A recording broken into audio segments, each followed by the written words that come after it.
Hello दोस्तों, आराध्या रस academy के यूट्यूब चैनल में आप सभी का स्वागत है। दोस्तों, राजस्थान चतुर्श्रेणी कर्मचारी भर्ती परीक्षा 2025 के नवीनतम पाठ्यक्रम के अनुसार मॉडल पेपर की टेस्ट सीरीज शुरू की गई थी, जिसमें अपने 69 मॉडल पेपर है वो कंप्लीट हो चुके हैं। आज अपना इसमें 70 नंबर का मॉडल पेपर है। कुल 120 प्रश्न इसमें शामिल किए गए हैं और हूबहू आपको ऐसा ही पेपर है वो परीक्षा में देखने को मिलेगा। दोस्तों, अगर आपने पिछले 69 मॉडल पेपर अगर नहीं देखे हैं तो आप प्ले लिस्ट में जाइए, वहां पे आपको फोल्डर मिल जाएगा चतुर्थ श्रेणी कर्मचारी मॉडल पेपर के नाम से। वहां फोल्डर बना हुआ और उसका जो लिंक है वो आपको डिस्क्रिप्शन में मिल जाएगा, तो आप वहां जाकर पिछले मॉडल पेपरों का टेस्ट है वो अवश्य दें। और दोस्तों, आराध्या रस एकेडमी के यूट्यूब चैनल को अगर आपने अभी तक सब्सक्राइब नहीं किया तो सब्सक्राइब जरूर कर लें, बेल आइकन को दबाएं ताकि नोटिफिकेशन है वो आप सभी के पास में निरंतर पहुंचता रहे। क्लास को लाइक नहीं किया तो क्लास को लाइक करें और अपने दोस्तों के पास में शेयर जरूर करें। तो चलिए दोस्तों, शुरू करते हैं आज का अपना मॉडल पेपर नंबर 70। देखिए, ये परीक्षा पैटर्न है और इसी पर आधारित अपना ये मॉडल पेपर है। देखिए, सबसे पहले अपन है वो राजस्थान भूगोल के 20 प्रश्न है वो पढ़ रहे हैं सिलेबस के अकॉर्डिंग। देखिए, पहला प्रश्न, निम्नलिखित में से कौन सा शहर राजस्थान का 5वां सबसे बड़ा शहर है? बताइए, कौन सा शहर है राजस्थान का 5वां सबसे बड़ा शहर है? तो यहाँ पर इसका राइट आंसर हो जाएगा वो है अजमेर। यहाँ पर 5वां सबसे बड़ा शहर पूछा है और 5वां सबसे बड़ा जिला कौन सा है क्षेत्रफल की दृष्टि से? तो वो है नागौर। ये भी आपको याद रखना है। यहाँ पे शहर का पूछा है, 2 नंबर ऑप्शन बिल्कुल सही। सेकंड नंबर का प्रश्न है इसमें, देखिए, थार एक्सप्रेस मुनाबाब से किसके मध्य चलती है? बताइए, थार एक्सप्रेस है ये मुनाबाब और किसके मध्य चलती है? तो दोस्तों, इसका राइट आंसर हो जाएगा वो है खोखरापार। दोस्तों, मुनाबाब से खोखरापार के मध्य ये चलती है थार एक्सप्रेस। ये एक साप्ताहिक ट्रेन है। यहाँ पर इसमें 2 नंबर का जो ऑप्शन है वो इसका सही उत्तर हो जाएगा।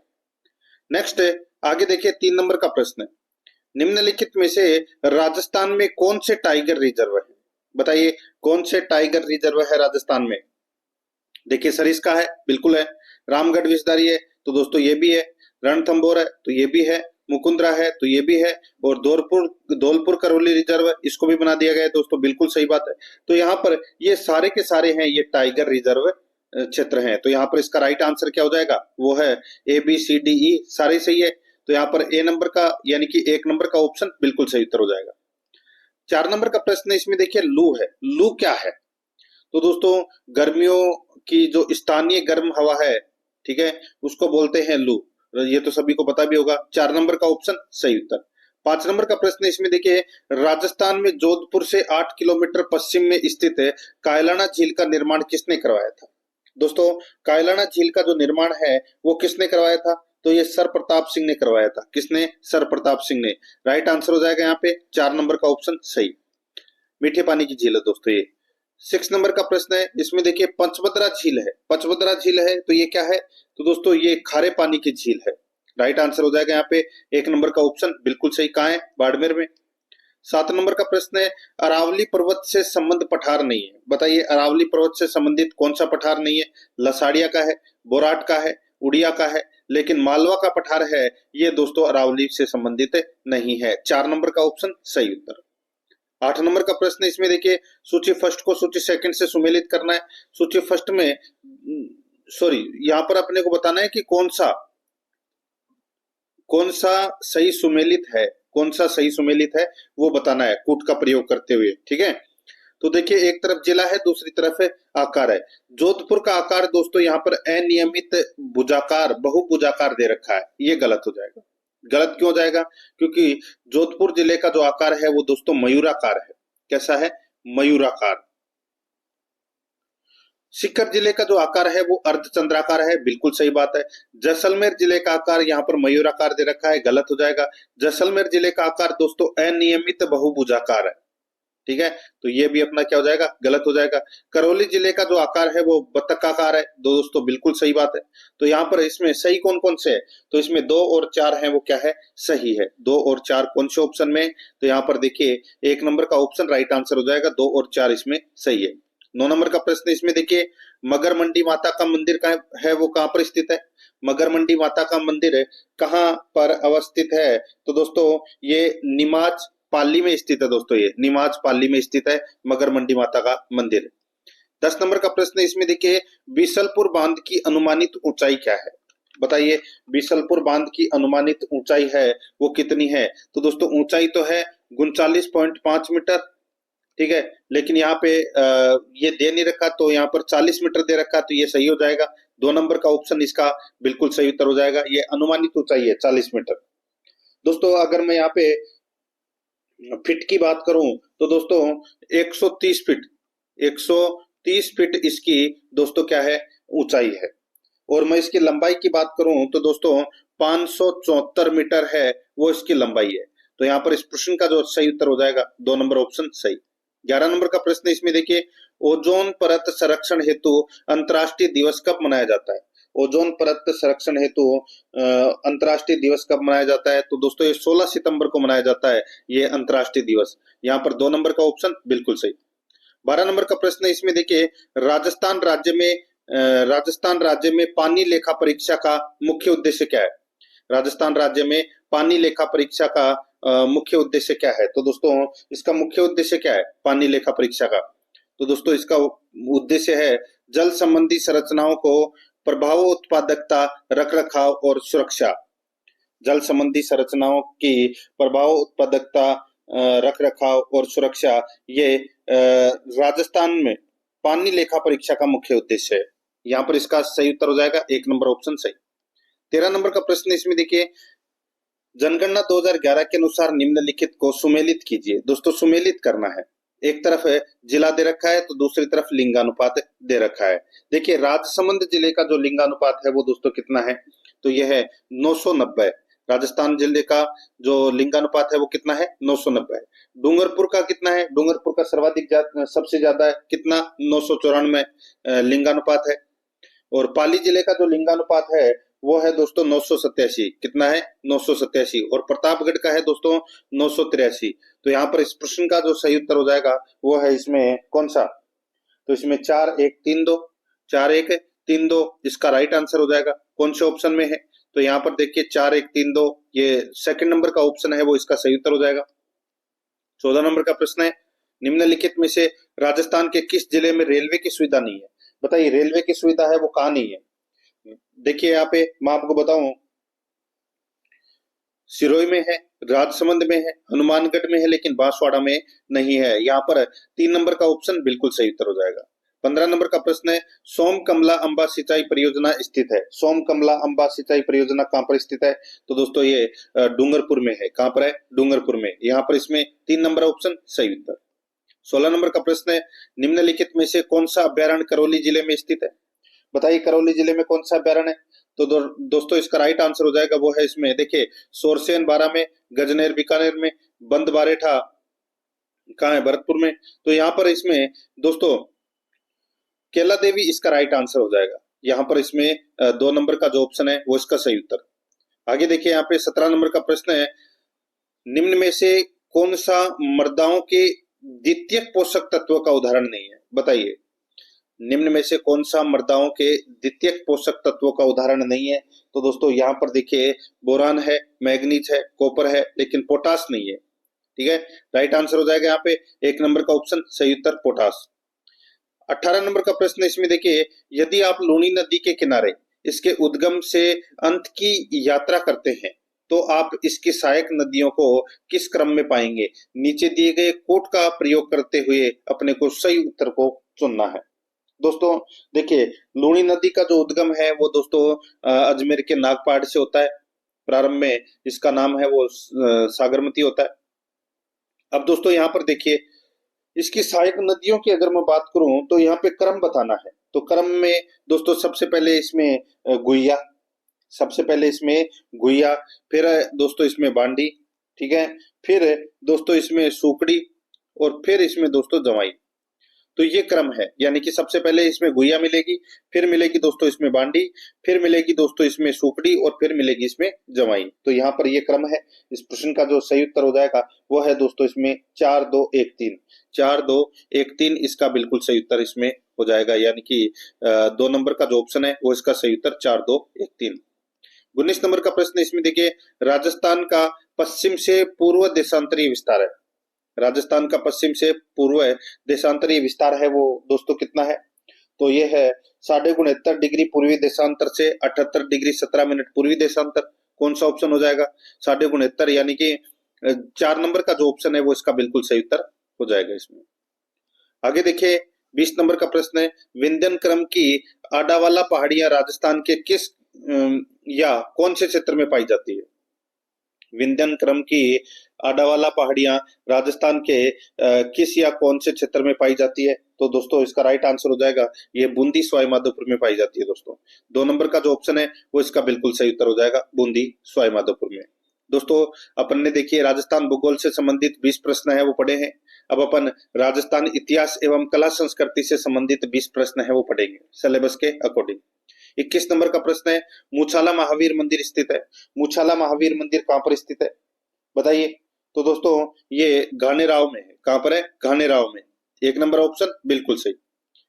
सेकंड नंबर का यानी कि 22 नंबर का प्रश्न है, इसमें देखिए कौन सा कूट सुमेलित नहीं है? कौन सा कूट इसमें सुमेलित नहीं है? एक तरफ राजस्थान एकीकरण के चरण दे रखे हैं तो दूसरी तरफ एकीकरण दिनांक दे रखी है।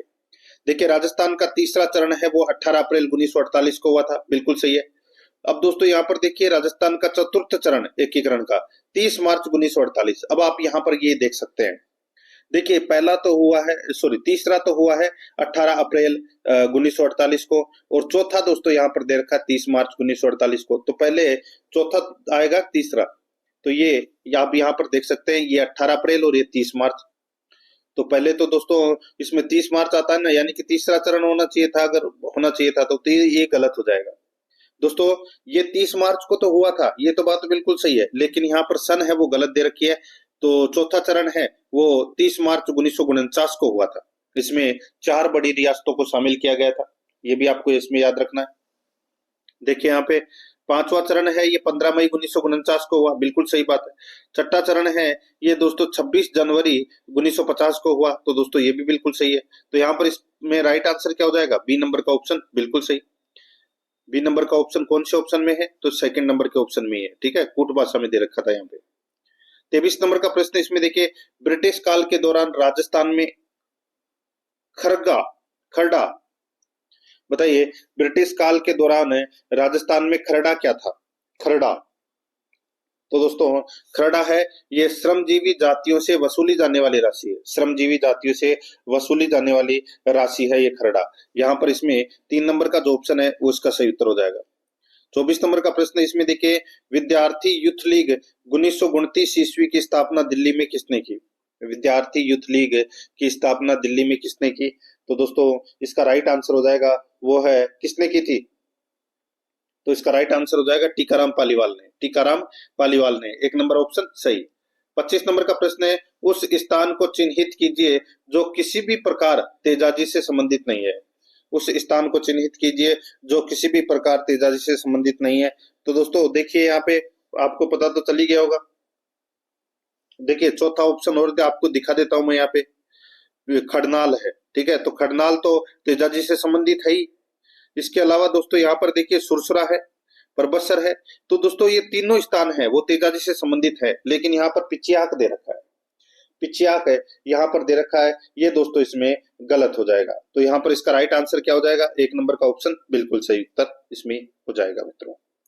आगे देखिए 26 नंबर का प्रश्न है, खोयतू वस्त्र संबंधित है। खोयतू वस्त्र है वो किससे संबंधित है? तो दोस्तों ये भील जनजाति से संबंधित है ये खोयतू वस्त्र। 2 नंबर का ऑप्शन बिल्कुल सही। 27 नंबर का प्रश्न है, अमर चूनड़ी कहानी संग्रह के रचनाकार है। अमर चूनड़ी कहानी संग्रह के रचनाकार हैं तो वो कौन है? राइट आंसर हो जाएगा दोस्तों वो है नरसिंह राज पुरोहित। कौन है? नरसिंह राज पुरोहित। तो यहाँ पर इसमें 4 नंबर का ऑप्शन बिल्कुल सही। 28 नंबर का प्रश्न है, निम्न में से कौन सा त्योहार श्रावण के महीने में नहीं आता? बताइए कौन सा त्योहार है वो श्रावण के महीने में नहीं आता? नागपंचमी आती है, तीज आती है, रक्षाबंधन आता है, ये तीनों के तीनों त्योहार है वो दोस्तों श्रावण के महीने में आते हैं। लेकिन यहाँ पर जन्माष्टमी दे रखा है, ये गलत हो जाएगा। दोस्तों जन्माष्टमी का जो त्योहार है ये भाद्रपद माह के कृष्ण पक्ष में मनाई जाती है, कृष्ण पक्ष की अष्टमी को। तो ये अपना इसमें गलत हो जाएगा। 4 नंबर का ऑप्शन बिल्कुल सही। 29 नंबर का प्रश्न इसमें देखिए, टोंक की प्रसिद्ध चारबेत लोक नाट्य कला का प्रारंभ किसने किया था? तो दोस्तों किसने किया था? राइट आंसर हो जाएगा वो है करीम खां निहंग ने। करीम खां निहंग ने। तो यहाँ पर 4 नंबर ऑप्शन बिल्कुल सही। 30 नंबर का प्रश्न है 6 जनवरी 1818 ईस्वी को ईस्ट इंडिया कंपनी से संधि करने के लिए जोधपुर राज्य का प्रतिनिधि निम्नांकित व्यक्तियों में से कौन था? बताइए, 6 जनवरी 1818 ईस्वी को ईस्ट इंडिया कंपनी से संधि करने के लिए जोधपुर राज्य का प्रतिनिधि निम्नांकित व्यक्तियों में से कौन था? तो बताइए कौन था? तो उसका नाम था दोस्तों विशनराम आसोपा। विशनराम आसोपा, यहाँ पर 2 नंबर का ऑप्शन बिल्कुल सही उत्तर हो जाएगा। 31 नंबर का प्रश्न इसमें देखिए, किस सन में अकबर ने मान सिंह को 7,000 जात व 6,000 सवार का मनसब प्रदान किया? किस सन में अकबर ने मान सिंह को 7,000 जात व 6,000 सवार का मनसब प्रदान किया? तो यहाँ पर इसका जो राइट आंसर हो जाएगा वो है 1605 ईस्वी में। 1605 ईस्वी में अकबर ने मान सिंह को 7,000 जात व 6,000 का सवार है वो मनसब प्रदान किया। राइट आंसर हो जाएगा 4 नंबर ऑप्शन सही। आगे देखिए 32 नंबर का प्रश्न है, डोला मारू कहानी में डोला की विवाह के समय उम्र कितनी थी? डोला मारू कहानी में डोला की विवाह के समय उम्र कितनी थी? तो दोस्तों डोला की उम्र थी कितनी? 3 वर्ष। कितनी थी? 3 वर्ष। और मारू की थी दोस्तों 1.5 वर्ष। ये आपको इसमें याद रखना है, ठीक है। 1 नंबर ऑप्शन सही। 33 नंबर का प्रश्न है, पोत हाकर सरी आभूषण कहाँ पहने जाते हैं? बताइए, पोत हाकर सरी आभूषण कहाँ पहने जाते हैं? तो दोस्तों ये गले के आभूषण है, गले के आभूषण है। तो यहाँ पर 3 नंबर ऑप्शन बिल्कुल सही। 34 नंबर का प्रश्न है, जयपुर घराने से संबंधित कलाकार है। जयपुर घराने से संबंधित कलाकार कौन है? तो उनका नाम है दोस्तों किशोरी अमोनकर। क्या नाम है? किशोरी अमोनकर। ये जयपुर घराने से संबंधित कलाकार है। यहाँ पर 2 नंबर का ऑप्शन सही। 35 नंबर का प्रश्न है, कौन सा मेला वर्ष में 2 बार आयोजित होता है?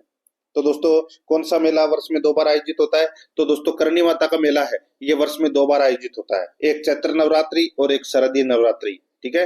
राइट आंसर हो जाएगा 4 नंबर ऑप्शन बिल्कुल सही। कहां बढ़ता है? बीकानेर में, देशनोक बीकानेर। 36 नंबर का प्रश्न है, राम स्नेही संप्रदाय के संस्थापक संत रामचरण के गुरु कौन थे? राम स्नेही संप्रदाय के संस्थापक संत रामचरण जी के गुरु का नाम क्या था? तो दोस्तों उनका नाम था कृपाराम। क्या नाम था? कृपाराम। यहाँ पर इसमें 3 नंबर का जो ऑप्शन है वो सही उत्तर हो जाएगा, कृपाराम। आगे देखिए यहाँ पे 37 नंबर का प्रश्न है, उस स्थान को चिन्हित कीजिए जो किसी भी प्रकार लोक देवता रामदेव जी से संबंधित नहीं है। बताइए दोस्तों कौन सा स्थान रामदेव जी से संबंधित नहीं है? रुणेचा है, बिल्कुल है। पोखरण है, बिल्कुल है। मसूरिया है, बिल्कुल है। ये तीनों के तीनों हैं वो रामदेव जी से संबंधित स्थान है। यहाँ पर जो बनेड़ा है, बनेड़ा है ये दोस्तों देवनारायण जी का स्थान है यहाँ पर, यानी कि देवनारायण जी का मुख्य मंदिर है बनेड़ा के अंदर, और ये कहाँ पड़ता है? भीलवाड़ा में। तो यहाँ पर इसमें 4 नंबर का ऑप्शन राइट आंसर हो जाएगा। 38 नंबर का प्रश्न है, इसमें देखिए सूर्यमल मिश्रण जो राजस्थान की एक रियासत के 19वीं सदी के दरबारी कवि थे, उन्होंने एक उत्कृष्ट कृति वंश भास्कर लिखी जिसका मुख्य विषय कौन से वंश का इतिहास है? जिसका मुख्य विषय कौन से वंश का इतिहास है? तो दोस्तों इसका राइट आंसर हो जाएगा हाड़ा चौहान। हाड़ा चौहान वंश के इतिहास की जानकारी मिलती है दोस्तों किसमें? वंश भास्कर में। तो यहाँ पर इसमें राइट आंसर हो जाएगा 2 नंबर का ऑप्शन बिल्कुल सही। 39 नंबर का प्रश्न है, इसमें देखिए समाचार पत्र मजहरुल सरूर कहां से और कब प्रकाशित हुआ? बताइए समाचार पत्र है मजहरुल सरूर कहां से और कब प्रकाशित हुआ? तो दोस्तों ये प्रकाशित हुआ था कहां से? तो ये भरतपुर से प्रकाशित हुआ था 1849 में। यहाँ पर 1 नंबर का ऑप्शन बिल्कुल सही उत्तर हो जाएगा। 40 नंबर का प्रश्न है, एक ही आंदोलन का प्रमुख उद्देश्य क्या था? एक ही आंदोलन का प्रमुख उद्देश्य क्या था? तो दोस्तों इसका जो प्रमुख उद्देश्य था वो था किसानों को भारी लगान और अन्यायपूर्ण बेगार से मुक्त करवाना। ये था दोस्तों एक आंदोलन का प्रमुख उद्देश्य। एक आंदोलन चलाया किसने था? मोतीलाल तेजावत ने। कब? तो दोस्तों 1921 को चलाया था, ये भी याद रखना है। 2 नंबर ऑप्शन बिल्कुल सही। 41 नंबर का प्रश्न है, अब देखिए अब अपन भारतीय संविधान से संबंधित 5 प्रश्न है वो पढ़ेंगे सिलेबस के अकॉर्डिंग। बिल्कुल अपन सिलेबस के अकॉर्डिंग चल रहे हैं, एक भी प्रश्न है वो दोस्तों इधर उधर नहीं होगा। और अगर आप सब्जेक्ट के अनुसार ऑब्जेक्टिव क्लास देखना चाहते हैं सिलेबस के अकॉर्डिंग तो दोस्तों आप प्लेलिस्ट में जाइए, वहां पर आपको अलग अलग फोल्डर मिल जाएंगे, जैसे कि राजस्थान इतिहास एवं कला संस्कृति चतुर्श्रेणी कर्मचारी, राजस्थान भूगोल चतुर्श्रेणी कर्मचारी, भारतीय संविधान चतुर्श्रेणी कर्मचारी, सामान्य विज्ञान चतुर्श्रेणी कर्मचारी, कंप्यूटर चतुर्श्रेणी कर्मचारी, ठीक है। इस नाम से आपको अलग अलग फोल्डर मिल जाएंगे और उनका लिंक है वो आपको डिस्क्रिप्शन में मिल जाएगा, तो आप वहां जाकर जो ये क्लासें हैं ये जरूर देखें। और करंट अफेयर से संबंधित 10 प्रश्न है वो परीक्षा में पूछे जाएंगे। 5 प्रश्न राजस्थान करंट अफेयर के और 5 प्रश्न इंडिया के करंट अफेयर के। तो दोस्तों, अगर आप वो प्रश्न सही करना चाहते हैं तो मूमल क्लासेज यूट्यूब चैनल को जरूर सब्सक्राइब करें। उसका लिंक मैं आपको डिस्क्रिप्शन में दे दूंगा। वहां पर आपको सिर्फ और सिर्फ करंट अफेयर से संबंधित कंटेंट मिलेगा। तो वो जो 10 प्रश्न है वो आप आसानी से सही कर सकते हैं मूमल क्लासेज को सब्सक्राइब करके। और दोस्तों, टेलीग्राम का लिंक भी आपको मिल जाएगा डिस्क्रिप्शन में, तो आप टेलीग्राम चैनल से भी जरूर जुड़े। वहां पर आपको दोस्तों नई नई भर्तियों से संबंधित जानकारी मिलती है और लेटेस्ट न्यूज भी आपको वहां पर दोस्तों देखने को मिलेगी। देखिए, अब अपन पढ़ रहे हैं भारतीय संविधान से संबंधित 5 प्रश्न। 41 नंबर का प्रश्न है, इसमें देखिए, भारत के संविधान का कौन सा संविधान संशोधन अधिनियम राजस्थान मंत्रिपरिषद के आकार को सीमित करता है? बिल्कुल सही बात है। तो दोस्तों कौन सा है? तो वो है 91वां संविधान संशोधन अधिनियम 2003। यहाँ पर इसमें 2 नंबर का ऑप्शन राइट आंसर हो जाएगा। आप सभी को पता होगा कि 15% से, यानी कि कुल संख्या के 15% से अधिक मंत्रिपरिषद नहीं हो सकते।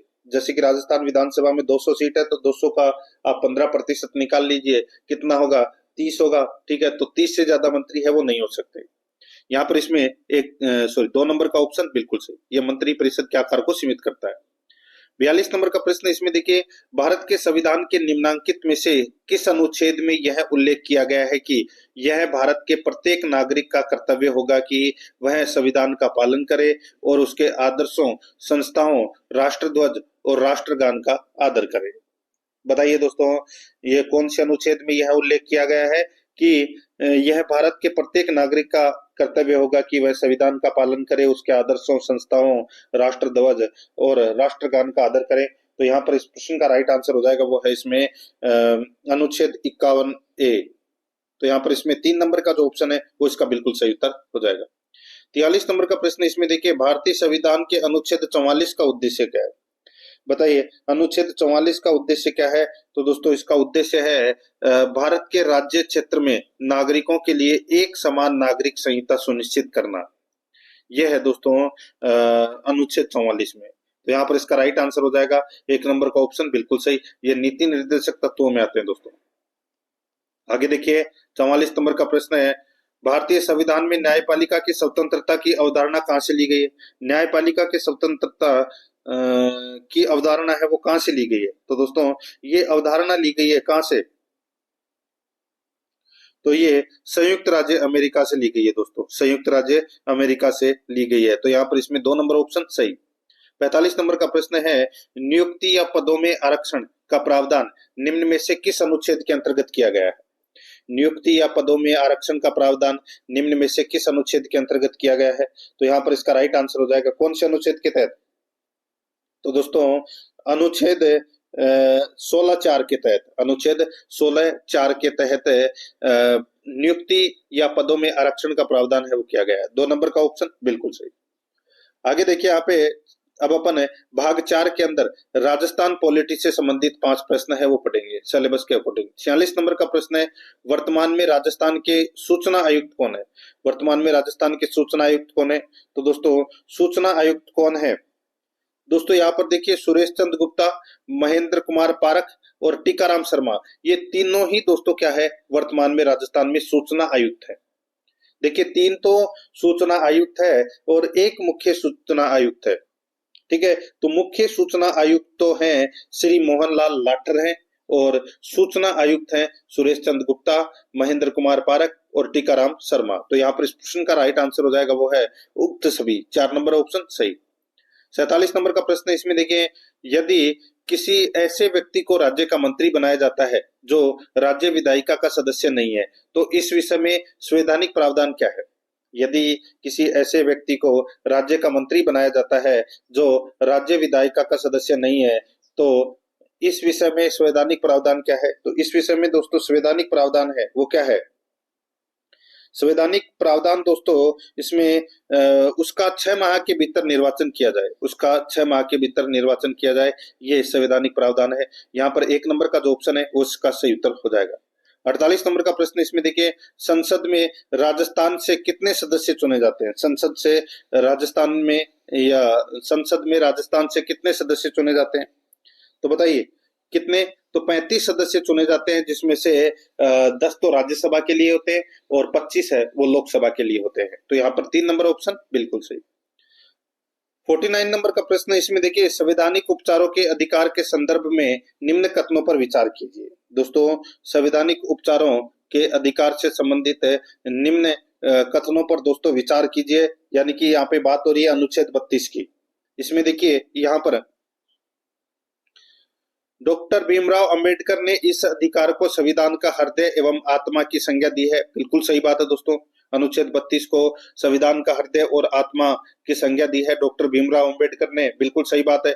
आगे देखिए दोस्तों यहाँ पर बी नंबर का ऑप्शन, इसके अंतर्गत प्रत्येक नागरिक को मूल अधिकारों के उल्लंघन की स्थिति में पहले केवल उच्च न्यायालय में जाने का अधिकार है, उसके बाद सर्वोच्च न्यायालय में जा सकते हैं। तो पहले यहाँ पर उच्च न्यायालय में जाने का अधिकार है, वो गलत हो जाएगा दोस्तों।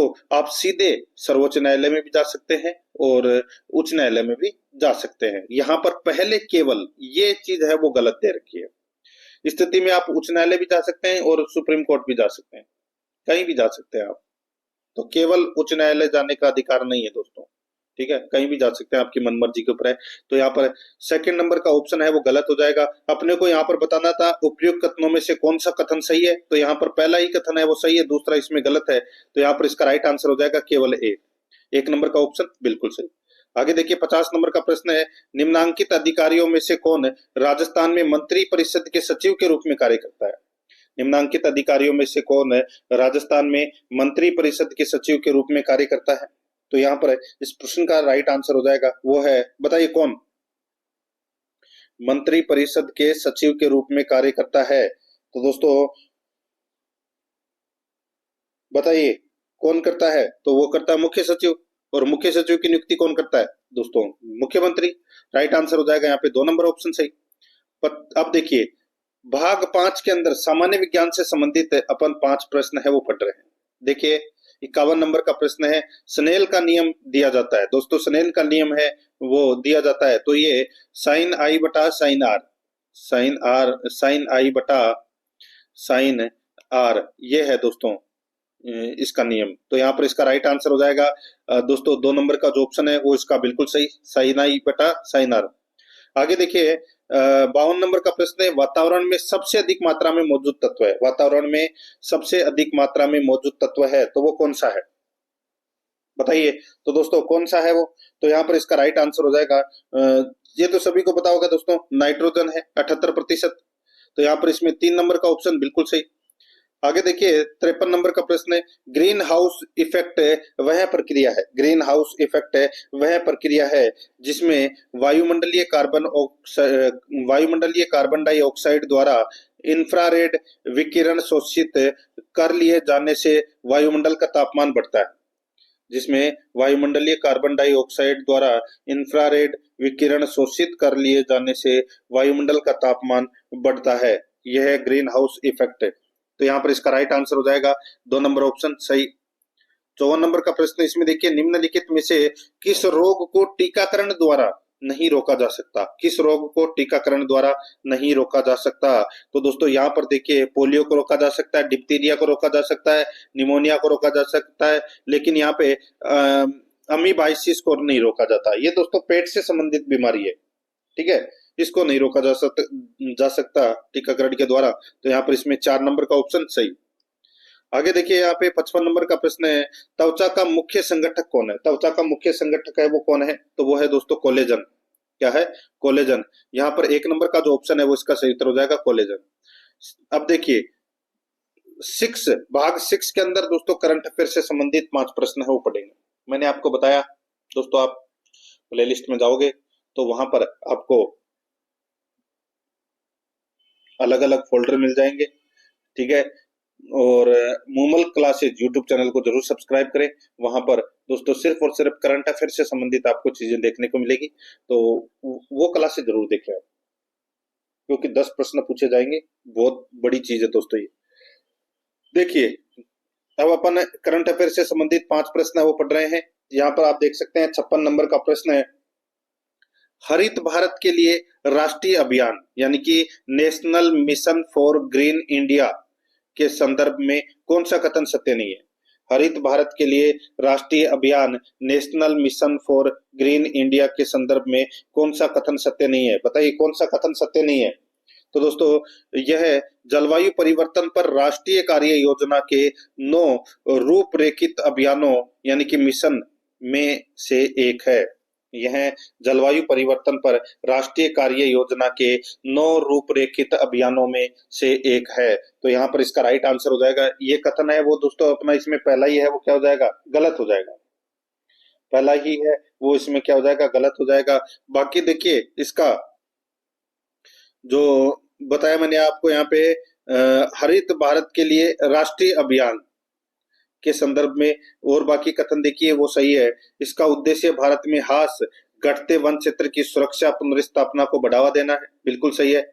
यह हरियाली के समग्र दृष्टिकोण की परिकल्पना करता है, बिल्कुल सही है। इस मिशन ने एक समग्र अंतर क्षेत्रीय दृष्टिकोण अपनाया है, तो दोस्तों ये भी बिल्कुल सही है। तो यहाँ पर इस प्रश्न का राइट आंसर क्या हो जाएगा? 1 नंबर का ऑप्शन सही उत्तर, क्योंकि ये गलत है यहाँ पे। आगे देखिए 57 नंबर का प्रश्न है, 2024 में पेरिस पैरा ओलंपिक में भारत द्वारा जीते गए पदकों की कुल संख्या कितनी है?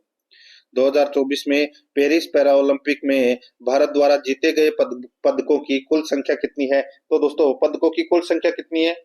तो वो है 29। कितनी है? 29। 2 नंबर का ऑप्शन राइट आंसर हो जाएगा। इसमें 7 तो क्या है? स्वर्ण है। 7 स्वर्ण है, 9 दोस्तों रजत है और 13 कांस्य पदक है। तो यहाँ पर इसका राइट आंसर हो क्या हो जाएगा? 2 नंबर ऑप्शन सही।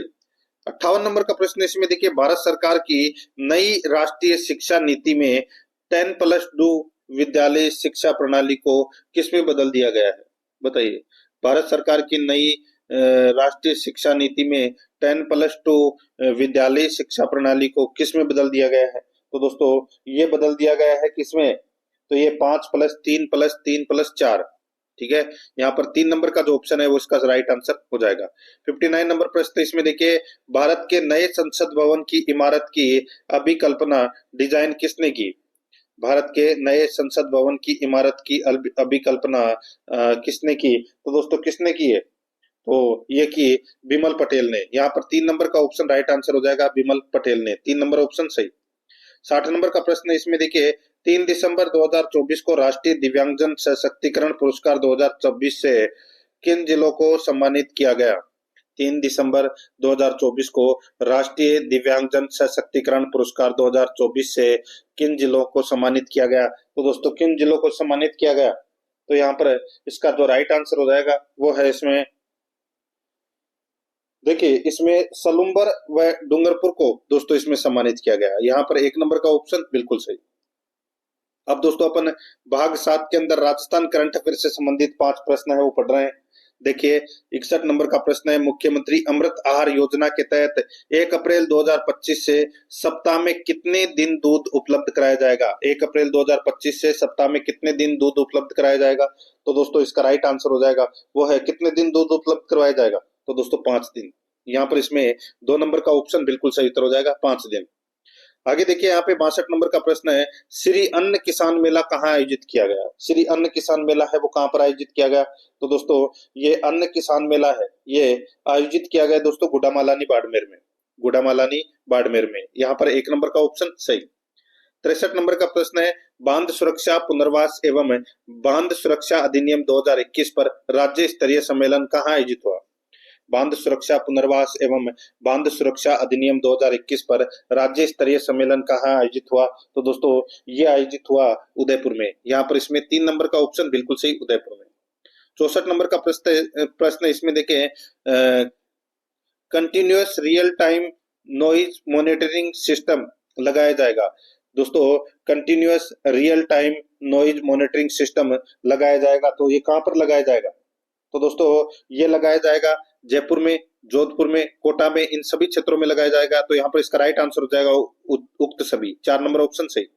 65 नंबर का प्रश्न है, मुख्यमंत्री आयुष्मान आरोग्य योजना कब प्रारंभ की गई? मुख्यमंत्री आयुष्मान आरोग्य योजना कब प्रारंभ की गई? तो इसका राइट आंसर हो जाएगा वो है दोस्तों 19 फरवरी 2024 को। 19 फरवरी 2024 को ये मुख्यमंत्री आयुष्मान आरोग्य योजना है वो प्रारंभ की गई। 4 नंबर ऑप्शन सही।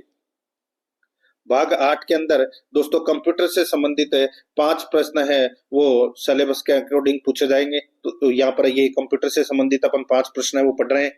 देखिए 66 नंबर का प्रश्न है, कीबोर्ड के संदर्भ में निम्न में से कौन सा युग्म सही नहीं है? कौन सा युग्म सही नहीं है? देखिए कंट्रोल की है वो टैब है, बिल्कुल सही है।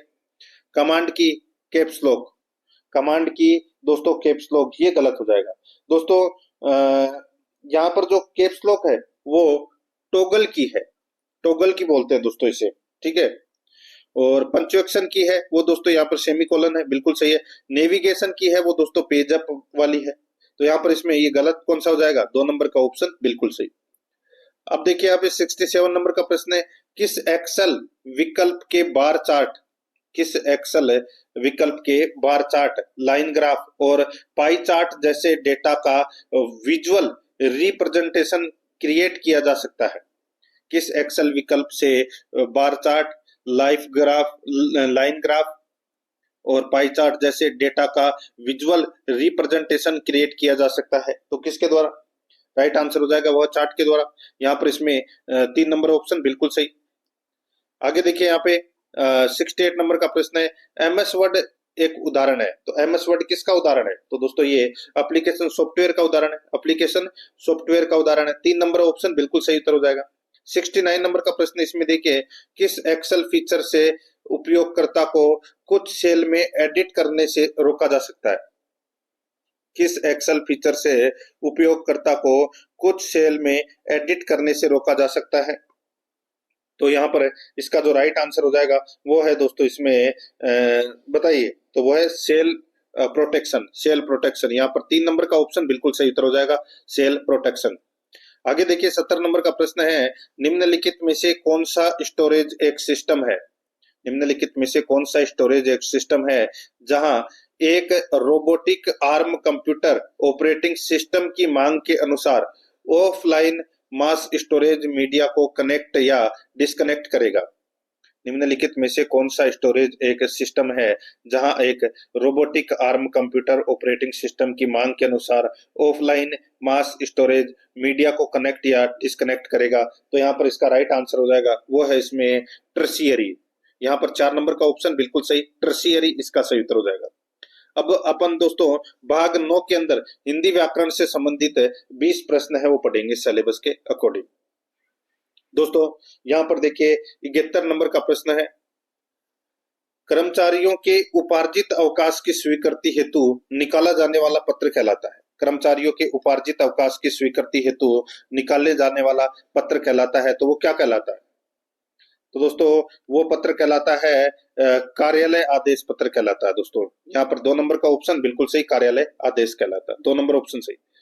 72 नंबर का प्रश्न इसमें देखिए, निम्नलिखित में से अशुद्ध वाक्य छांटिए। दोस्तों अशुद्ध वाक्य है वो अपने को यहाँ पर क्या करना है? छांटना है। दोस्तों यहाँ पर आप देख सकते हैं, यह कविता अनेकों भावों को प्रकट करती है। अनेकों भावों नहीं, यहाँ पे अनेक भावों को प्रकट करती है। तो अपना पहला ही कथन है वो क्या हो जाएगा? अशुद्ध हो जाएगा। 1 नंबर का ऑप्शन राइट आंसर। आगे देखिए यहाँ पे 73 नंबर का प्रश्न है, इनमें से उपसर्ग से निर्मित कौन सा शब्द अशुद्ध है? इनमें से उपसर्ग से निर्मित कौन सा शब्द अशुद्ध है? तो कौन सा शब्द अशुद्ध है? तो दोस्तों यहाँ पर देखिए आध्यात्म, आध्यात्म नहीं होता दोस्तों, इसमें अध्यात्म होता है, ठीक है, अध्यात्म होता है, आध्यात्म नहीं होता। तो यहाँ पर इसमें 1 नंबर का ऑप्शन बिल्कुल सही उत्तर इसमें हो जाएगा। आगे देखिए दोस्तों बाकी इसमें सारे सही है। 74 नंबर का प्रश्न है, इसमें देखिए एंटीसिपेटेड, एंटीसिपेटेड के लिए सही परिभाषिक शब्द कौन सा है? तो दोस्तों इसका अर्थ हो जाएगा प्रत्याशित। क्या हो जाएगा? प्रत्याशित। 3 नंबर ऑप्शन सही। 75 नंबर प्रश्न है, एक नागिन अरु पंख लगाई, एक नागिन अरु पंख लगाई उक्त लोकोक्ति का उचित भावार्थ है। उक्त लोकोक्ति का उचित भावार्थ है तो वो क्या है?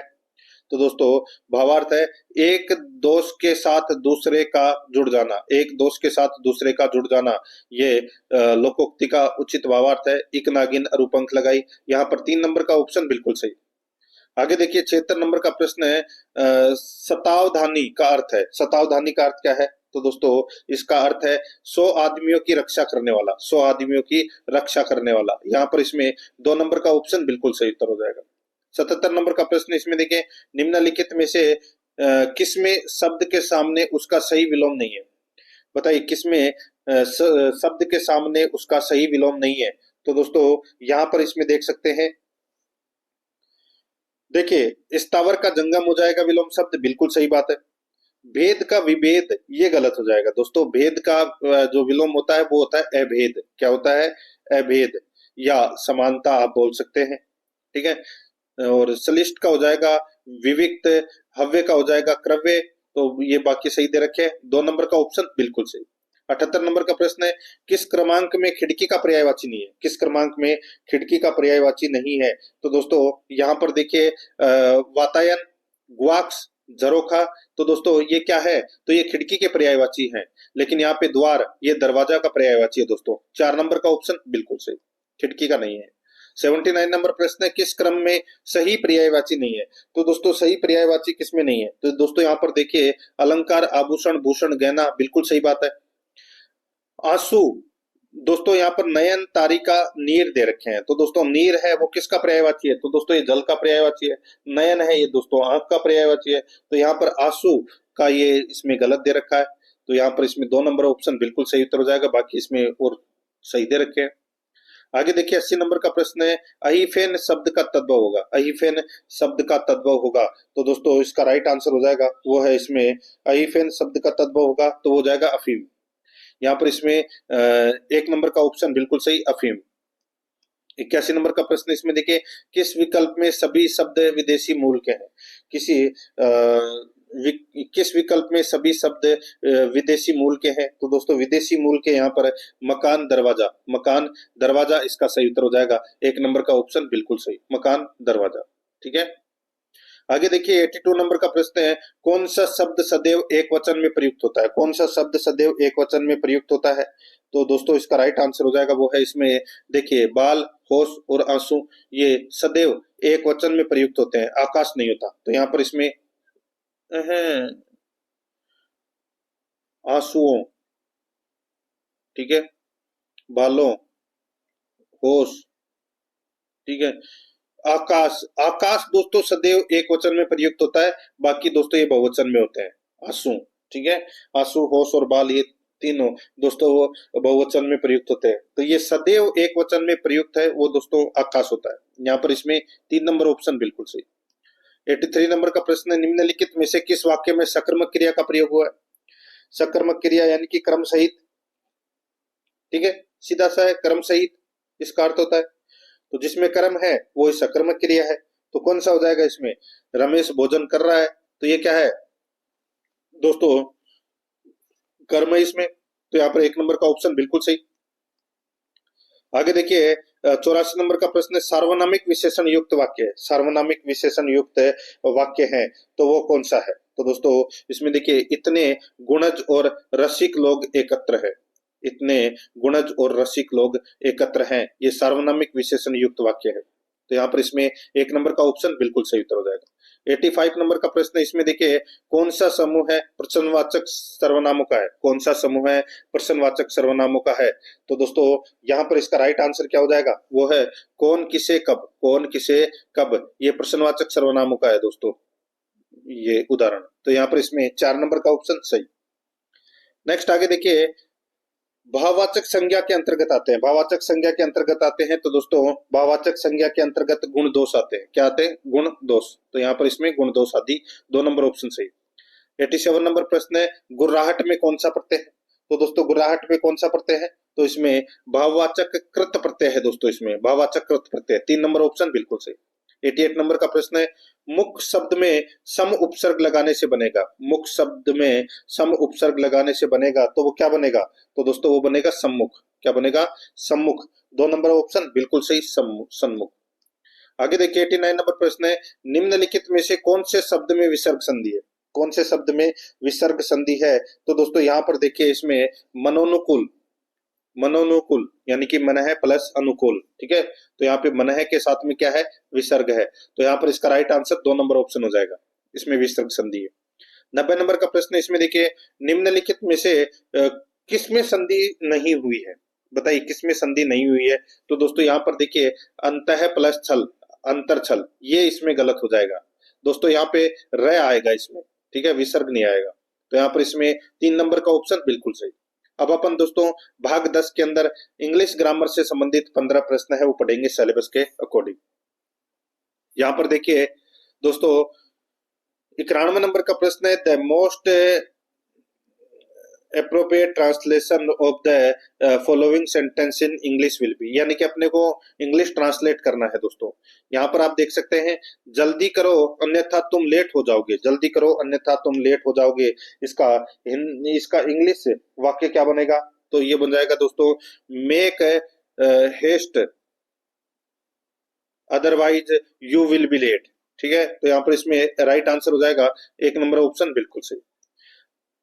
92 नंबर के प्रश्न के अंदर दोस्तों इंग्लिश सेंटेंस दे रखा है, हिंदी ट्रांसलेट करना है। तो इसमें देखिए he called a taxi for me, he called a taxi for me, इसका हिंदी अर्थ क्या हो जाएगा? तो दोस्तों उसने मेरे लिए एक टैक्सी बुलाई, उसने मेरे लिए एक टैक्सी बुलाई। यहाँ पर 2 नंबर का ऑप्शन बिल्कुल सही। 93 नंबर का प्रश्न है, choose correct word to fill in the blank.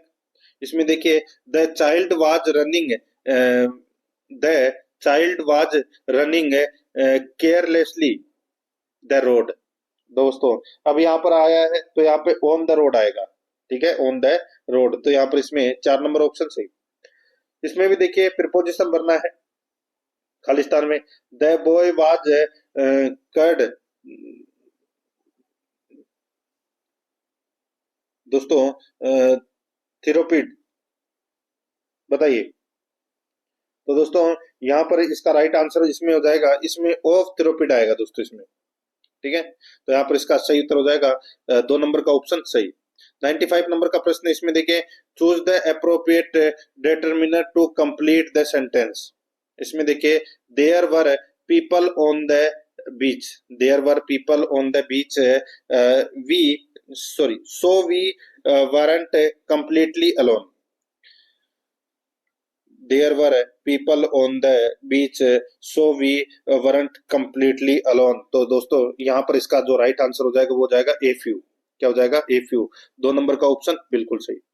96 number का प्रश्न इसमें देखिए, fill in the blank with the correct option, fill in the blank with the correct option. तो यहाँ पर सेंटेंस देखिए दोस्तों, members have already sent their subscriptions, fill in the blank with the correct option. यहाँ पर देखिए खालिस्तान भरना है दोस्तों, members have already sent their subscription. तो दोस्तों यहाँ पर आएगा सम मेंबर्स, क्या आ जाएगा? Some members. तो यहाँ पर इसमें 1 नंबर ऑप्शन सही।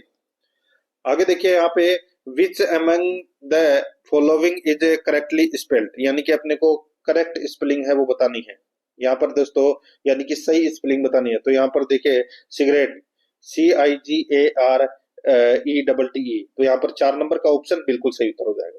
98 नंबर का प्रश्न इसमें देखिए, choose the grammatically correct option of sorry from the 4 given sentences, choose the grammatically correct option from the 4 given sentence. तो दोस्तों बताइए।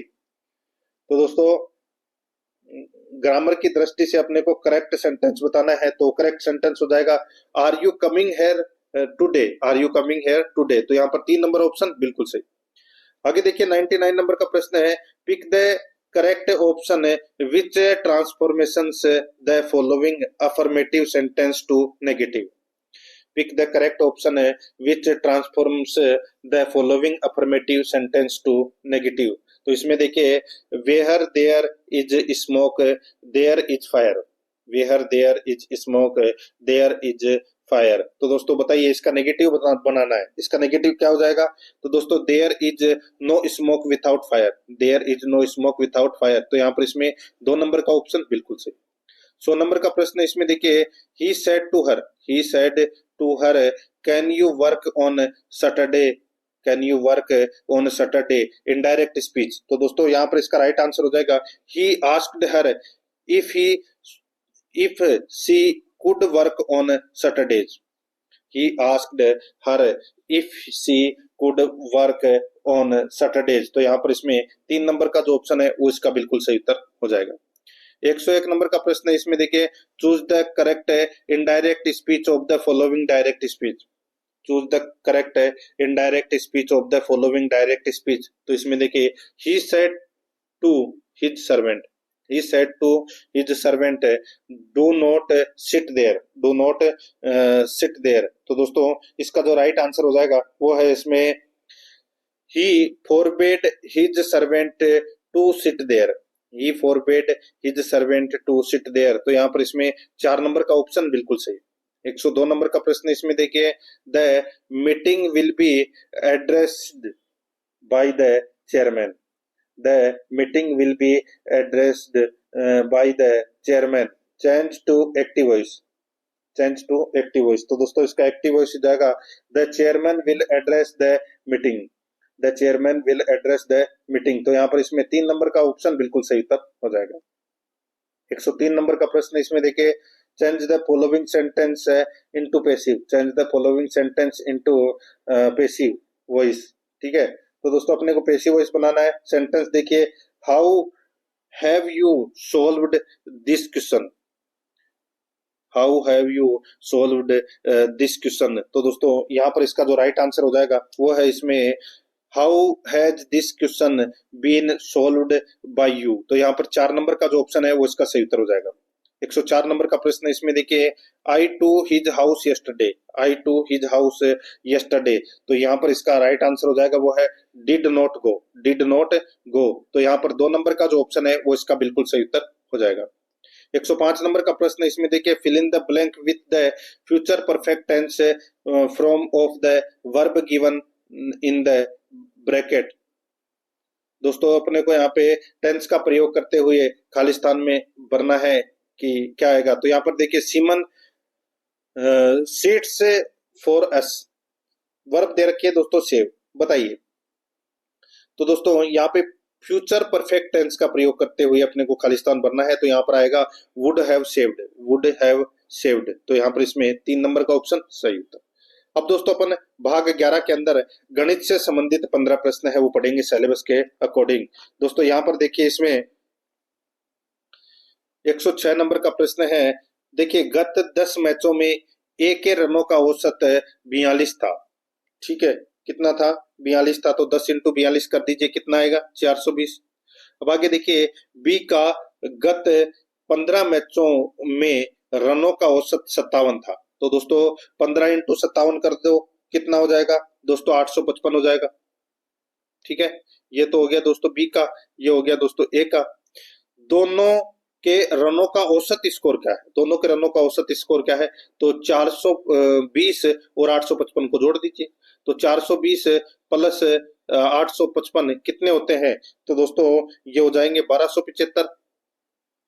ठीक है, और मैच कितने हो गए? 10 मैच तो ए के और बी के 15 मैच, तो ये कितने हो गए? 25। तो 1275 में दोस्तों 25 का भाग दे लीजिए, कितनी बार गया? तो दोस्तों ये 5 बार, फिर एक 51। ठीक है, 51 बार गया। तो यहाँ पर इसमें 3 नंबर का ऑप्शन राइट आंसर हो जाएगा, ये 51 दोनों का औसत स्कोर है। आगे देखिए 107 नंबर का प्रश्न है, 6 संख्याओं का औसत 20 है। भाई 6 इंटू 20 कर लीजिए। यदि एक संख्या हटा दी जाए तो औसत 15 हो जाता है, एक संख्या हटा दी जाए तो 15 हो जाता है, यानी कि 5 इंटू 15 कर लीजिए। तो 6 इंटू 20 करे तो कितने हो गए? 120, और 5 इंटू 15 करे तो 15 पर 75। ठीक है, अब दोस्तों यहां पर देखिए भाई इन दोनों में अंतर है वो कितने का हो गया दोस्तों? 25 और 20 45 का अंतर हो गया। देखिए हटाई गई संख्या के स्थान पर 39 जोड़ने पर उन नई 6 संख्याओं का औसत क्या होगा? तो दोस्तों सीधा सा है, ये 75 में है, वो आपको 39 जोड़ना है। तो दोस्तों 75 प्लस 39 कितने होते हैं? तो दोस्तों ये होते हैं 114। और दोस्तों संख्या कितनी हो गई दोस्तों? सीधा सा है, 6 हो गई। पहले भाई एक संख्या और जोड़ दी ना इसमें 39, तो ये 6 का भाग दे दीजिए। 114 में 6 का भाग दोगे तो कितना आ जाएगा 19। तो यहाँ पर इसका राइट आंसर हो जाएगा 3 नंबर का ऑप्शन बिल्कुल सही।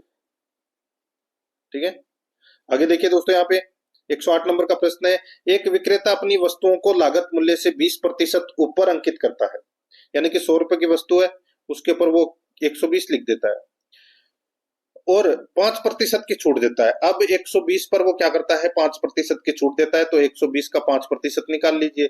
तो 120 इंटू 5/100, तो ये जीरो से ये जीरो कट गया, 5 से दोस्तों ये 2 बार कट गया, तो ये 6। ठीक है, यानी कि 6 रुपए की वो दोस्तों छूट देता है।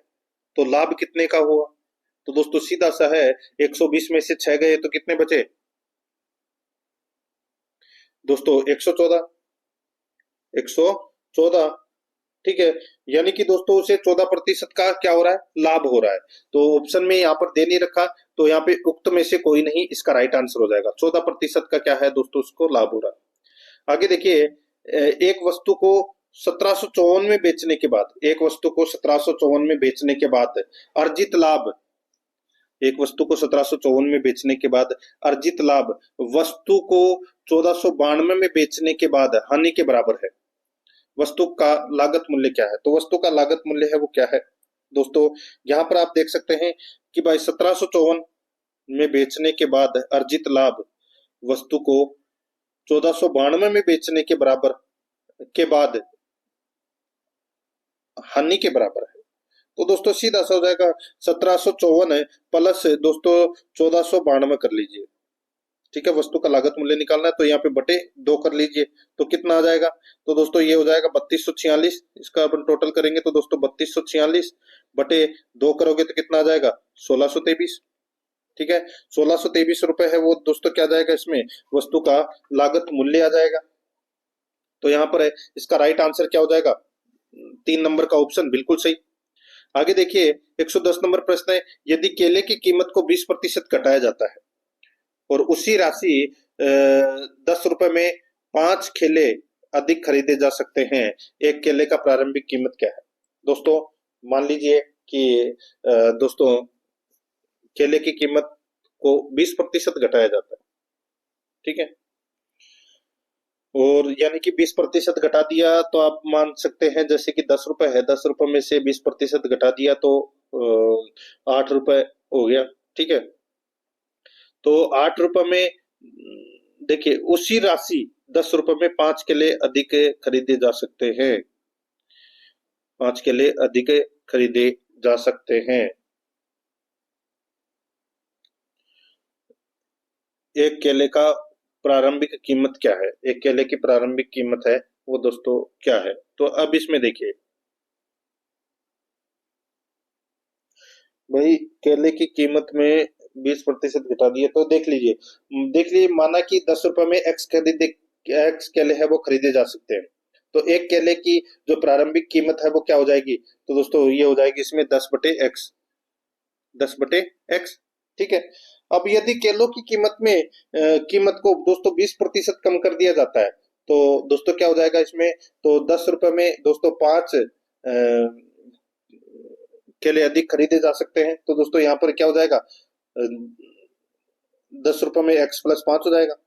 तो इसको अपन ऐसे लिख सकते हैं, 10/x इंटू 100 माइनस 20/100 बराबर दोस्तों 10/x प्लस 5। बस ये इक्वेशन होगी दोस्तों, इसको सोल्व करना है। इसको सोल्व करोगे दोस्तों कैसे? तो यहाँ पे 10 बटे क्या हो जाएगा, x हो जाएगा, इंटू 80 बटे क्या हो जाएगा दोस्तों, 100 हो जाएगा, और यहाँ पर क्या हो जाएगा दोस्तों, वही 10/x प्लस 5। ठीक है, अब दोस्तों यहाँ पे देखिए क्या हो जाएगा, इसमें 8 बटे दोस्तों x हो जाएगा। ठीक है भाई, यहाँ पर इसको सोल्व करोगे तो कितना आ जाएगा, 8/10 आ जाएगा, सॉरी 8/x आ जाएगा, x ही बचेगा। ठीक है, और 10/x+5, तो ऐसे कैसे रहेगा। फिर दोस्तों इसका वज्र गुणा करेंगे तो यहाँ पे क्या हो जाएगा, 10x बराबर 8x प्लस 40, तो यहाँ पे 2x बराबर 40 हो जाएगा, तो यहाँ पर 20 आ जाएगा। और एक केले की प्रारंभिक कीमत है वो तो दोस्तों 10/20 है, तो क्या हो जाएगा, तो 10 में 20 का भाग दोगे तो 50 पैसे आ जाएगा। तो यहाँ पर इसमें 2 नंबर ऑप्शन सही। आगे देखिए, यदि एक आदमी प्रति माह 875 रुपए खर्च करता है तो अपनी आय के 12.5% की बचत करता है, तो उसकी मासिक आय क्या है, उसकी मासिक आय है वो क्या है भाई। यहाँ पर 875 रुपए खर्च करता है और अपनी आय का 12.5% बचत करता है, तो उसकी मासिक आय क्या है। तो देखिए ये यहाँ पर जो 12.5 से देखिए सीधा सा है, इसमें दिमाग लगाने की जरूरत नहीं है। जो 12.5% है वो 100 में से आप माइनस करोगे तो कितना आएगा, 87.5। 87.5% बराबर कितना है, 875 है। अब आप लगा देखिए, आपको पता चल गया होगा भाई, 87.5% बराबर 875 है, तो 100% बराबर कितना होगा, 1000। तो ये सीधा सा उत्तर हो जाएगा अपना। यहाँ पर 4 नंबर ऑप्शन बिल्कुल सही। आगे देखिए, अस्मिता ने 9,534 की एक राशि 4% प्रतिवर्ष की साधारण ब्याज की दर से किसी निश्चित समयावधि पश्चात कुल 11,442 की राशि प्राप्त करने के लिए निवेश किया। कुल राशि प्राप्त करने के लिए उसने कितने वर्षों के लिए निवेश किया। अस्मिता ने 9,534 की एक राशि 4% प्रतिवर्ष की साधारण ब्याज की दर से किसी निश्चित समयावधि पश्चात कुल 11,442 की राशि प्राप्त करने के लिए निवेश किया। कुल राशि प्राप्त करने के लिए उसने कितने वर्षों के लिए निवेश किया, तो दोस्तों बताइए। देखिए यहाँ पर दोस्तों मूलधन दे रखा है, मूलधन कितना दे रखा है, 9,534 दे रखा है, दर कितनी दे रखी है, 4% दे रखी है, ठीक है। और कुल राशि दोस्तों यहाँ पर मिश्र धन दे रखी है, ठीक है, कितनी, 11,442 दे रखी है। अब दोस्तों यहाँ पर देखिए साधारण ब्याज निकालना है, तो 11,442 में से अपन क्या करेंगे, 9,534 घटा देंगे तो कितना हो जाएगा दोस्तों, साधारण ब्याज हो जाएगा 1908। कितना हो जाएगा, 1908। अब दोस्तों अपन क्या करेंगे, यहाँ पे अपने को समय निकालना है, तो समय का सूत्र निकालने का क्या है, 100 इंटू ब्याज बटे मूलधन इंटू दर। तो दोस्तों 100 इंटू मूलधन कितना है, 9,534 बटे, सॉरी 100 इंटू ब्याज, ब्याज निकालना है ना, ठीक है, 100 इंटू ब्याज, ब्याज कितना है 1908, ठीक है, बटे मूलधन इंटू दर, तो मूलधन कितना है, तो दोस्तों 9,534 इंटू दोस्तों दर कितनी है 4, बस काट लीजिए इसको, इसको आप काटोगे तो कितना आ जाएगा, 5 वर्ष। तो यहाँ पर इसका सही उत्तर हो जाएगा 3 नंबर ऑप्शन सही, तब 5 वर्ष। 113 नंबर का प्रश्न इसमें देखिए, कोई धन चक्रवर्ती ब्याज पर 3 वर्ष में, कोई धन चक्रवर्ती ब्याज में या चक्रवर्ती ब्याज पर 3 वर्ष में 6,690 रुपए तथा 6 वर्ष में 10,035 रुपए हो जाता है। धन ज्ञात कीजिए, धन ज्ञात कीजिए। तो दोस्तों धन ज्ञात करना है, सीधा सा है, 3 वर्ष का मिश्रधन दोस्तों यहाँ पे 6,690 दे रखा है, और 6 वर्ष का दोस्तों मिश्रधन दे रखा है 10,035, ठीक है। तो यहाँ पे देखिए जब मिश्रधन 10,035 है तो मूलधन कितना होगा दोस्तों, 6690 हो जाएगा, ठीक है। तो इसको निकालेंगे तो कैसे निकालेंगे, सीधा सा हो जाएगा दोस्तों, 6690 मिश्रधन हो तो मूलधन निकालेंगे तो क्या हो जाएगा दोस्तों, 6690 बटे 10,035 इंटू दोस्तों 6690, बस ये मूलधन निकल के आ जाएगा दोस्तों। मूलधन कितना आ जाएगा, अब इसको आप काटोगे तो दोस्तों 4460 आ जाएगा। तो यहाँ पर इसका राइट आंसर हो जाएगा 1 नंबर का ऑप्शन बिल्कुल सही। 114 नंबर का प्रश्न है, 3 ऐसी संख्याएं ज्ञात करो जिनका अनुपात 4:5:6 हो और उनके वर्गों का योगफल 1232 हो। तो दोस्तों यहाँ पर इसका जो राइट आंसर हो जाएगा, माना कि दोस्तों संख्याएं हैं वो दोस्तों 4x 5x और 6x है, ठीक है। तो सीधा सा है, उनके वर्गों का योगफल 1232 हो। या तो आप ऑप्शन उठा लीजिए, देखो मैं आपको सीधी बात बताता हूँ, या तो आप ऑप्शन उठा लीजिए जो सबसे बढ़िया रहेगा, नहीं आप वैसे करना चाहे तो दोस्तों 4 का स्क्वायर कितना होता है 16, 5 का स्क्वायर कितना होता है 25, और 6 का स्क्वायर कितना होता है 36। ठीक है। अब दोस्तों यहाँ पर आप देख सकते हैं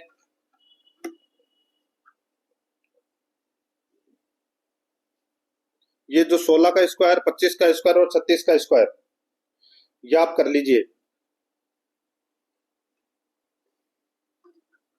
ठीक है दोस्तों, 16 का स्क्वायर, 25 का स्क्वायर और 36 का स्क्वायर बराबर है दोस्तों 1232 लिख देना। ठीक है। अब इनका टोटल कितना होता है, 16, 25 और 36 का टोटल कितना होता है, तो ये होता है दोस्तों 77। तो दोस्तों 77 एक्स स्क्वायर बराबर कितना हो जाएगा 1232। ठीक है। तो एक्स स्क्वायर बराबर कितना हो जाएगा 1232 बटे 77, कितना हो जाएगा, तो दोस्तों यह 16 हो जाएगा, यानी कि एक्स स्क्वायर बराबर कितना आ जाएगा 16। तो एक्स बराबर कितना आ जाएगा 4। तो यहाँ पर दोस्तों संख्याएं वही होगी, 4 का अंतर रहेगा दोस्तों इनमें, 16, 20 और 24 इसका सही उत्तर हो जाएगा। 3 नंबर ऑप्शन सही। आगे देखिए, यदि ए अनुपात बी 4:5 है, बी अनुपात सी 20:11 है, सी अनुपात डी 6:7 है, तो ए बी सी डी का मान क्या होगा। सीधा सा हो जाएगा दोस्तों, यहाँ पर ए बी सी और डी ये लिख दें। ए का अनुपात दोस्तों कितना है 4:5, बी का कितना है 20:11। ठीक है। और इसका लिखेंगे दोस्तों अपन 6:7, बस कुछ नहीं करना। अब इसको अपन मल्टीप्लाई कर लेंगे। ठीक है। मल्टीप्लाई करोगे तो दोस्तों कितना हो जाएगा, देखिए 4 इंटू 20, 4 इंटू 20 कितना हो जाएगा 80।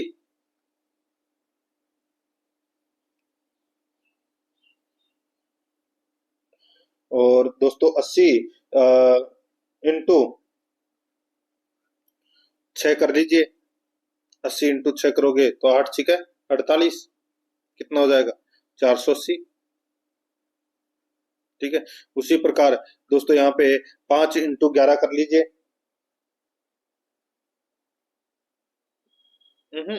5 इंटू 11 नहीं, 5 इंटू 20। 5 इंटू 20 करोगे तो कितना हो जाएगा 100, और 100 को दोस्तों 6 से मल्टीप्लाई कर लीजिए, कितना हो जाएगा 600। तो यहाँ पर 600 आ जाएगा, 480 600। और उसी प्रकार आगे देखिए, अब अपन सी का निकालेंगे, तो सी का हो जाएगा दोस्तों यहाँ पे 11। ठीक है, यहाँ पे 11 दे रखा है ना, तो 11 इंटू 5 हो जाएगा, और फिर 6 कर लीजिए इससे मल्टीप्लाई। फिर इनका दोस्तों आप इनको काट लीजिए जो जिससे कट रहा है। तो मैं आपको यहाँ पे बता देता हूँ डायरेक्ट, इसका जो सही उत्तर हो जाएगा वो है दोस्तों इसमें 96, 120, 66 और 77 इसका सही उत्तर हो जाएगा। 3 नंबर ऑप्शन सही। नेक्स्ट आगे देखिए, यहाँ पे 2/3, 4/5 तथा 6/7 का महत्तम समापवर्तक कितना है। महत्तम समापवर्तक पूछा है। तो दोस्तों देखिए, नीचे का तो लेस है और ऊपर का मैस है, तो दोस्तों यहाँ पर 2, 4, 6 का जो मैसअप है होगा वो दोस्तों कितना हो जाएगा 2, और 3, 5 और 7 का जो मैसअप हो जाएगा वो हो जाएगा दोस्तों यहाँ पे 105, यानी कि 105 में इन तीनों का भाग जाता है। बिल्कुल 2/105 इसका सही उत्तर हो जाएगा। 2 नंबर ऑप्शन सही। आगे देखिए, सचिन, अनिल और अंकुर ने एक व्यापार में क्रमशः 26,400, 27,600, 28,800 रुपए लगाए। वर्ष के अंत में 96,000 के कुल लाभ में अंकुर का लाभ ज्ञात कीजिए। बताइए दोस्तों, भाई सीधा सा है, इनका आप अनुपात निकाल लीजिए तीनों का। इनका अनुपात आप निकालोगे तो दोस्तों देखिए, 2 जीरो से ये 2 जीरो कट गए, इनके भी 2 जीरो कट गए, इनके भी 2 जीरो कट गए। अब अपने पास बचा 264, 276 और 288। ठीक है। अब काट लीजिए दोस्तों इसको। इसको आप काटोगे तो दोस्तों देखिए किसका भाग जा रहा है इसमें, 2 का ही देके देख लीजिए। ये दोस्तों 13 दूनी 26, 132 बार गया। ठीक है। 13 दूनी 26,